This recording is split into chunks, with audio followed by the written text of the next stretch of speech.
كتاب أنزلناه إليك مبارك ليدبروا آياته وليتذكر أولو الألباب. Assalamualaikum warahmatullahi wabarakatuh. Alhamdulillahi wa kafa. Wassalatu wassalamu ala rasulihil mustafa wa ala alihi wa ashabihi ahli sidqi wal wafa. Amma ba'd. Hadirin ma'asyiral muslimin, peserta Tabligh Akbar Indonesia Peduli Mesir yang dirahmati Allah Subhanahu wa taala.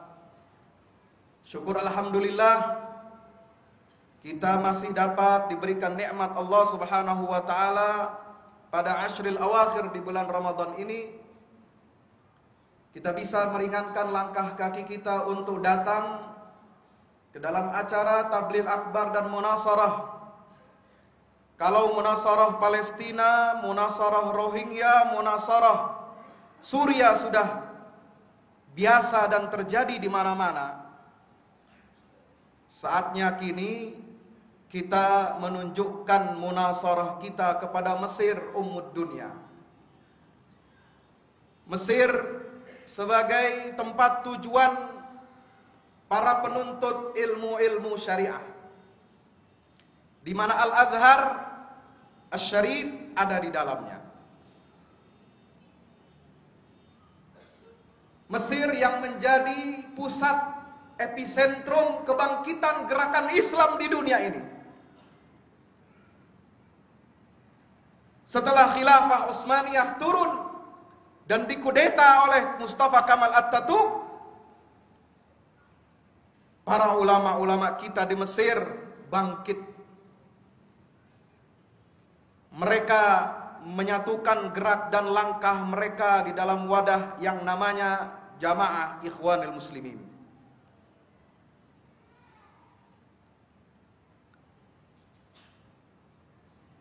Munasarah untuk Mesir juga sebagai bentuk kepedulian kita, sebagai pengakuan penghargaan atas jasa Mesir dan ulama-ulamanya yang mendukung kemerdekaan Republik Indonesia tanggal 17 Agustus tahun 45. Syekh Muhammad Amin Al-Husaini, Mufti Palestina, Syekh Hasan Al-Banna, Mursyid Ikhwanil Muslimin, juga Dr. Abdurrahman Azzam Pasha yang saat itu sebagai Sekjen Liga Arab. Mereka tiga orang inilah yang berjasa besar untuk melobi para pemimpin-pemimpin formal struktural di Mesir dan seluruh negara-negara Arab untuk segera mengakui kedaulatan Republik Indonesia yang baru lahir pada tanggal 17 Agustus 45, bukan Indonesia yang dihasilkan oleh konferensi meja bundar tahun 49. Hadirin rahimakumullah, saya diminta untuk memberikan materi tentang fakta-fakta prestasi Presiden Mursi. Tapi sebelum saya paparkan fakta tersebut, saya ingin sebutkan satu persatu fakta-fakta antagonistik. Fakta-fakta yang keluar dari kaum munafik, fakta yang keluar dari para penggiat-penggiat HAM, para penghela gerbong liberalisme di seluruh dunia.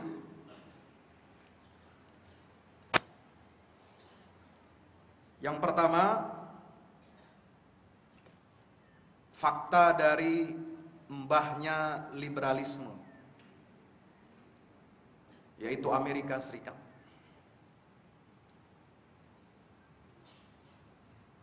Setelah di awal terjadinya kudeta sikap Amerika ini masih abu-abu. Tapi kemarin sudah jelas terang benderang, tersingkap semua kejahatan, kemunafikan, dan kepalsuannya sebagai pembela demokrasi yang paling depan. Menlu Amerika Serikat kemarin memberikan statement yang sangat penting untuk kita catat. John Kerry mengatakan tindakan militer Mesir yang mengkudeta Mursi itu adalah upaya penyelamatan terhadap demokrasi. Nauzubillah min zalim. Apa pesan John Kerry ini? Bahwa demokrasi tidak boleh bagi kaum Islamiyin. Demokrasi tidak boleh untuk para pengusung syariat. Demokrasi hanya boleh untuk orang munafikin, orang kafir. Demokrasi hanya boleh dimenangkan untuk orang sekuler dan liberal yang anti terhadap syariat Islam. Ini fakta pertama.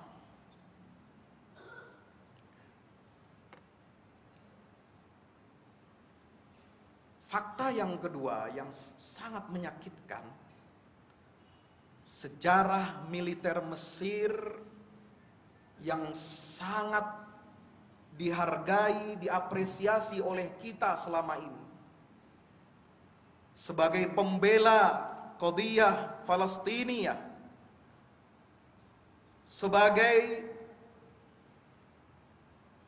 satu-satunya negara di Timur Tengah yang telah melakukan dan memimpin 3 kali peperangan terhadap Zionis Israel. Pada tahun 48, tahun 67, dan tahun 73, sejarah militer Mesir tercatat sangat baik karena mereka mewakili aspirasi seluruh rakyat Arab kaum muslimin pada saat itu untuk melawan agresi Zionis Israel. Tetapi setelah era Mubarak,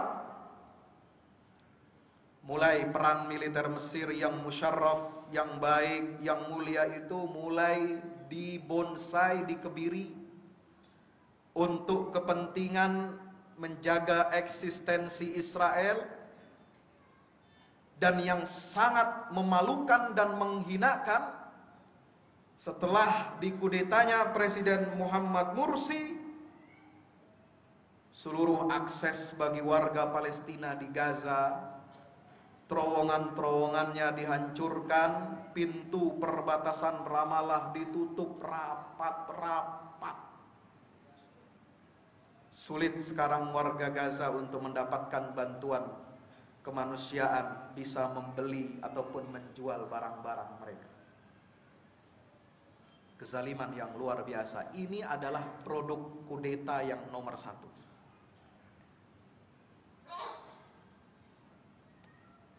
Fakta lagi dari militer Mesir yang mengkudeta itu menunjukkan loyalitasnya kepada Amerika Serikat dan Israel. Mereka lebih tega, lebih suka membantai rakyatnya sendiri. Kurang dari 2 jam, 200 jiwa melayang, syahid. Tapi selama 35 tahun terakhir tidak pernah mau perang memerangi Israel, saudara. Memalukan. Berani membunuhi rakyat sendiri, tetapi tidak berani memerangi entitas yang sehari-harinya melakukan agresi terhadap warga saudara kita kaum umat di Palestina. Tidak berani melawan dan memerangi entitas Zionis yang setiap waktu, setiap saat menerbangkan pesawat mata-matanya ke Sinai, ke dataran Golan, ke Libanon, melanggar hak kedaulatan perbatasan internasional negara-negara Arab itu. Apa ini yang terjadi?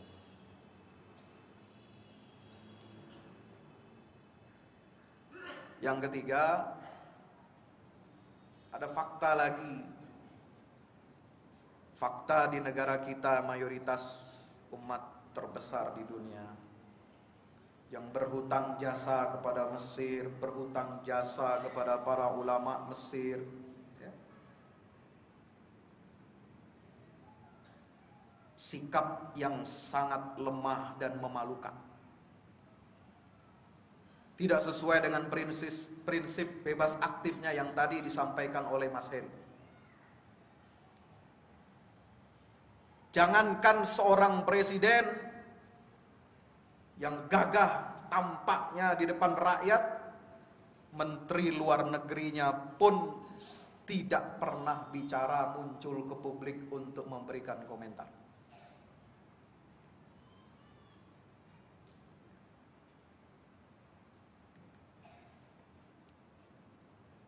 Indonesia malu harusnya tidak bersikap bijak dan tegas terhadap kudeta di Mesir seperti halnya Afrika Selatan yang mewarisi tradisi Nelson Mandela. Kita juga malu pemerintah kita tidak seperti pemerintahan Turki yang tegak berdiri membela kehormatan umat Islam di Mesir, membela kehormatan demokrasi itu sendiri. Mereka kelompok Islam yang menjadi martir kadang-kadang menggunakan cara dan alat demokrasi ini harus dikecam sendiri oleh saudara-saudaranya. Mereka suka jadi martir karena dianggap demokrasi itu kan kufur. Tapi mereka coba itu sebagai alat, sebagai wasilah untuk menegakkan syariat Allah Subhanahu wa taala. Di Majelis Konstituante mereka menyusun undang-undang yang menampung dan mengakomodasi aspirasi Islam, disetujui oleh 2/3 rakyat Mesir pada tanggal 12 Desember 2012. Ini rupanya biang yang menyebabkan keresahan, kemarahan orang-orang liberal dan sekuler di Mesir, dan juga kemarahan Amerika Serikat. Kenapa undang-undang Mesir konstitusinya itu bisa menjadi Islam? Jadi penggulingan Mursi, saudara-saudara kaum muslimin, bukan semata-mata itu tujuan utamanya, tetapi tujuan utamanya adalah untuk mengaborsi kebangkitan Islam, untuk menggugurkan janin yang sudah hamil tua di dunia Islam ini, yang siap untuk bangkit melalui kanal-kanal politik, sosial dan budaya. Mereka ingin aborsi. Ini yang terjadi di Mesir dan itu juga yang terjadi di Suriah. Fakta yang terakhir, bahwa kaum liberal dan sekuler di seluruh dunia ini termasuk di Indonesia sangat senang dengan adanya kudeta Mesir itu. Sangat senang. Ya. Bahkan ada salah satu tokoh jil di sini mengatakan supaya Indonesia tidak mengalami problem seperti Mesir, kekacauan politik, maka kita mesti mengawasi ideologi Islam politik dan tidak membiarkan mereka berkembang. Saya katakan, kita semua yang hadir di sini dan juga keluarga kita, jamaah kita, semuanya ingin merindukan tegaknya syariat Islam. Kalau kita yang merindukan syariat Islam ini tegak di tanah air dan juga di dunia, dianggap sebagai musuh politik bagi kalangan liberal, falyashhadits tsaqalani annana islamiyun. Saksikanlah jin dan manusia bahwa kita ini semua orang-orang Islamis yang siap untuk membela akidah. Allahu Akbar. Sedikit saya minta waktu, janji saya ingin memaparkan prestasi Presiden Mursi. Saudara, banyak di antara kita yang termakan oleh propaganda media sekuler. Di dikembangkan opini bahwa Presiden Mursi ini memang terpilih demokratis, tetapi dia tidak becus, tidak bisa mengelola negara, ekonomi morat-marit, minyak susah didapat, harga sembako naik tinggi. Ketahuilah bahwa krisis minyak di dalam negeri Mesir dan sembako itu adalah rekayasa dari oknum-oknum tertentu yang tidak menginginkan pemerintahan Ikhwanul Muslimin ini berhasil. Buktinya apa? 1 hari, 2 hari setelah kudeta itu, SPBU di seluruh kota Kairo dan kota-kota besar lainnya yang sebelumnya krisis, sedikit sekali terbatas menjual BBM, mendadak semuanya terisi penuh dan semua orang bisa beli BBM lancar. Harga-harga langsung turun. Ini konspirasi. Kalau kita lihat perjalanan 1 tahun, hampir 1 tahun Mursi menjabat presiden, saya buka di laman presiden kepresidenan Mesir bahwa ekonomi Mesir mulai beranjak naik, tidak seperti yang dikembangkan oleh media global. Mulai naik ke arah 2,5%, lumayan. Indonesia saja mulai setelah krisis 98 untuk sampai 2,5% itu mati-matian, Pak, bisa 5 tahun itu. Satu tahun Mesir di bawah Mursi bisa tumbuh ekonominya 2,5%. Mursi juga memulai dan merintis upaya untuk kemandirian ekonomi, perang terhadap korupsi, pengadilan terhadap Mubarak dan kroni-kroninya kurang dari 1 tahun, di mana di Indonesia kalau kita mau bandingkan proses reformasi politik sampai almarhum Soeharto meninggal dunia, itu nggak kesentuh-sentuh yang namanya kroni-kroninya Soeharto. Belasan tahun sampai sekarang santai saja. Tapi 1 tahun kurang, Mursi berhasil menjebloskan Mubarak dan kroni-kroninya dihukum. Apa prestasi Mursi di dunia Islam?